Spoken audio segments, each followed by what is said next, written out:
नमस्कार दोस्तों। राजकीय स्नातकोत्तर महाविद्यालय प्रतापगढ़ के इतिहास विभाग द्वारा मैं डॉक्टर आसिफ हुसैन आप सबका स्वागत करता हूं। दोस्तों, इससे पहले वाले वीडियो में हमने देखा था कि द्वितीय विश्व युद्ध की क्या पृष्ठभूमि थी, द्वितीय विश्व युद्ध के कुछ प्रमुख कारण कौन कौन से थे।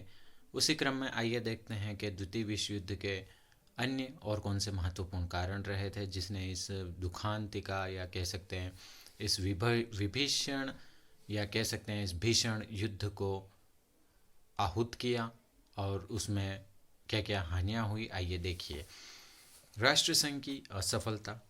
प्रथम विश्व युद्ध के विनाशकारी प्रभाव को देखते हुए यह महसूस किया गया कि एक ऐसा अंतर्राष्ट्रीय मंच होना चाहिए जहां विभिन्न राष्ट्र अपनी बात रख सकें और अगर संभव हुआ तो उसका शांतिपूर्ण समाधान निकाल सकें। यह विचार अमेरिकी राष्ट्रपति वुड्रो विल्सन के 14 सूत्री कार्यक्रमों से प्रकट होता है।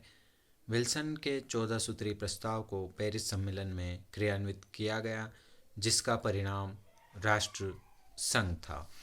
इस संगठन के लिए सबसे बड़ी विडंबना यह थी कि राष्ट्र संघ का संस्थापक संयुक्त राष्ट्र अमेरिका ही इसका सदस्य नहीं बन पाया, क्योंकि अमेरिकी जनमत इस पक्ष में नहीं था कि उसका देश यूरोप के आंतरिक मामलों में हस्तक्षेप करे। इस संगठन का उदय चूंकि वर्साई की संधि के अंतर्गत हुआ था, इसलिए इसकी उत्पत्ति ही कलंकित थी। फासीवादी शक्तियां स्वाभाविक रूप से इसकी विरोधी थी। दूसरी ओर ब्रिटेन और फ्रांस ने इसका उपयोग अपने हितों के लिए करना चाहा। इसके अतिरिक्त इस संगठन के पास ऐसी कोई संस्था नहीं थी जो इसके निर्णयों को क्रियान्वित कर सके। ब्रिटेन और फ्रांस के पास विश्वव्यापी औपनिवेशिक समस्याएं थी, इसलिए ये राष्ट्र यूरोपीय समस्याओं में अधिक दिलचस्प नहीं ले सकते थे। इटली द्वारा इथोपिया पर आक्रमण और जापान द्वारा मंचूरिया पर आक्रमण ने इस संगठन की कमजोरियों को उजागर किया या उजागर हो गई। इस प्रकार देखा जा सकता है कि अपनी अंतर्निहित कमजोरियों के कारण राष्ट्रसंघ अपने दायित्वों का निर्वहन कर पाने में पूर्णतः असफल रहा। निःशस्त्रीकरण के प्रयासों की असफलता। 1919 ईस्वी की वर्साई संधि के बाद विचित्र राष्ट्रों की सेना और हथियारों में अत्यधिक कमी हो गई थी। मित्र राष्ट्र भी अपनी सैन्य शक्ति में कमी करके सामान्यतः निःशस्त्रीकरण लागू करने का प्रयास कर रहे थे। राष्ट्रसंघ के उपक्रम आयोग ने अपनी प्रारूप संधि में सैद्धांतिक रूप से शस्त्रास्त्रों को सीमित करने की सिफारिश भी की थी। पंचराष्ट्र सम्मेलन, 4 राष्ट्र समझौता, मैकडॉनल्ड योजना, शांति स्थापना एवं निःशस्त्रीकरण लागू करने की दिशा में महत्वपूर्ण कदम थे। 1921 ईस्वी में वॉशिंगटन सम्मेलन के बाद हुए लंदन सम्मेलन में जापान ने यह मांग की कि उसे बड़े राष्ट्रों के बराबर सशस्त्रीकरण करने दिया जाए। फ्रांस ने उत्तर पूर्वी सीमा पर भूमिगत किलों की श्रृंखला मैगिनॉट लाइन और जर्मनी ने सिगफ्रीड लाइन का निर्माण प्रारंभ किया। हिटलर की विदेश नीति।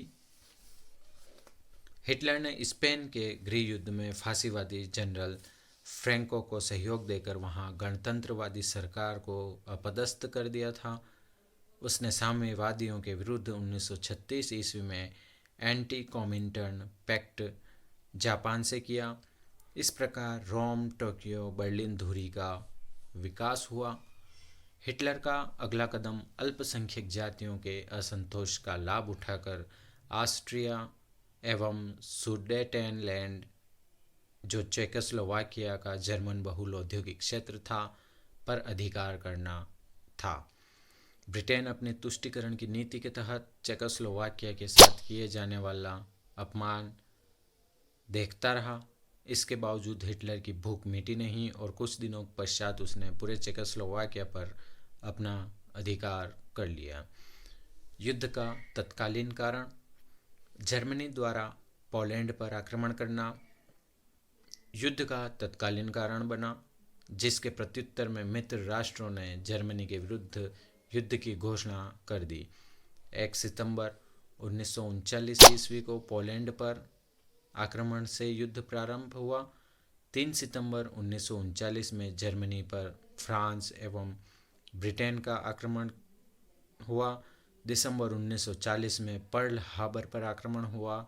1942 ईस्वी तक धुरी राष्ट्रों की विजय हुई, किंतु 1942 के बाद दिसंबर 1943 में इटली का आत्मसमर्पण हुआ। मई 1945 में जर्मनी का आत्मसमर्पण हुआ। अगस्त 1945 में जापान का आत्मसमर्पण हुआ। इस प्रकार देखा जा सकता है कि द्वितीय विश्व युद्ध का कोई एक नहीं अपितु अनेक कारण थे। इन सभी कारणों ने ऐसी स्थिति उत्पन्न कर दी थी जिसने द्वितीय विश्व युद्ध को अवश्यंभावी बना दिया था। जर्मनी द्वारा पोलैंड पर आक्रमण ने जहां तुष्टीकरण की नीति के खोखलेपन को स्पष्ट कर दिया था, वहीं युद्ध को रोकने के लिए अंतर्राष्ट्रीय प्रयासों पर भी विराम लगा दिया था।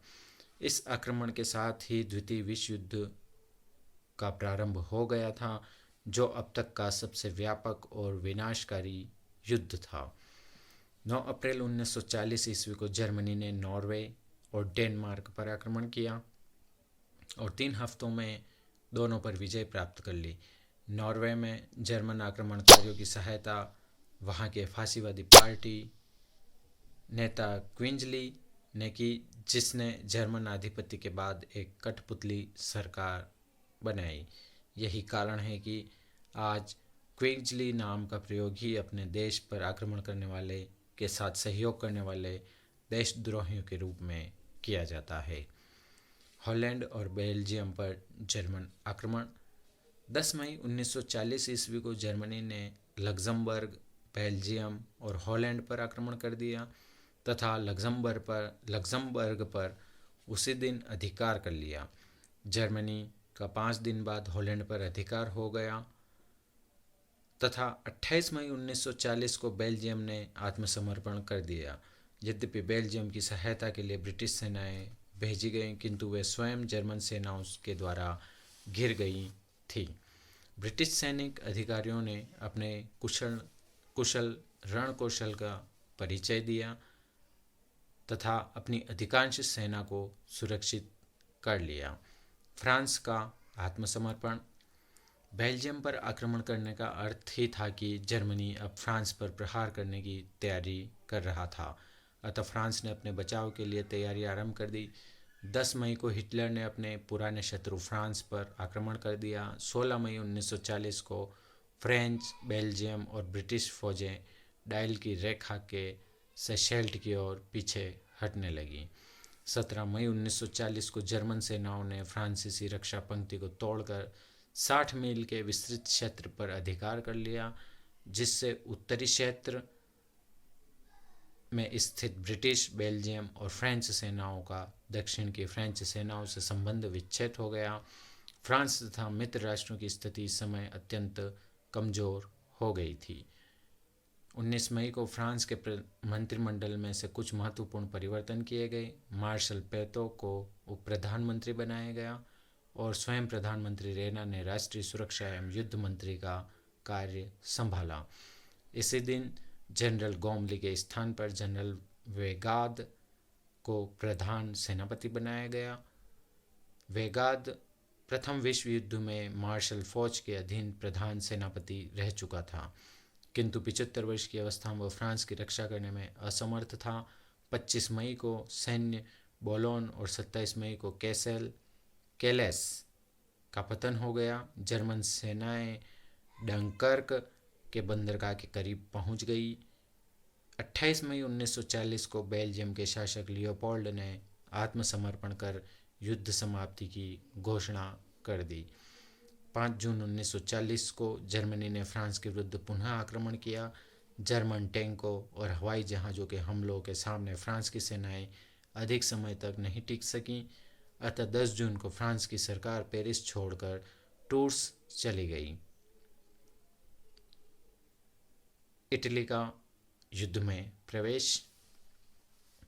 मई 1940 ईस्वी के अंत तक इटली की सैन्य कार्रवाई पूरी हो चुकी थी और मुसोलिनी ने हिटलर को सूचित किया कि वह जून के आरंभ में युद्ध की घोषणा कर देगा। 10 जून को इटली ने फ्रांस तथा ब्रिटेन के विरुद्ध युद्ध की घोषणा कर दी। 14 जून को जर्मन सेनाएं शांतिपूर्वक पेरिस पहुंच गई, क्योंकि फ्रांस की सरकार ने अपने सैनिकों को वहां से हटा लिया था। 16 जून को प्रधानमंत्री रेना ने त्यागपत्र दे दिया। उसके स्थान पर मार्शल पेतो प्रधानमंत्री बना। जून में फ्रांस तथा जर्मनी के मध्य युद्ध विराम संधि हुई। विराम की शर्तों के अनुसार फ्रांस को अपना आधे से अधिक भूभाग, जिसमें उसका अधिकांश औद्योगिक क्षेत्र तथा अटलांटिक सागरीय तट, समस्त बंदरगाह सम्मिलित थे, जर्मनी को देने पड़े। 23 जून 1940 को इटली के साथ भी युद्ध विराम संधि हुई, जिसके अनुसार उसने इटली द्वारा जीते गए क्षेत्र देने पड़े एवं इसी से संलग्न 31 मील लंबे क्षेत्र टूलो, ट्यूनीशिया, कोर्सिका, अल्जीरिया में अपने प्रमुख ठिकानों को विसैन्यीकृत करने की स्वीकृति दे दी थी।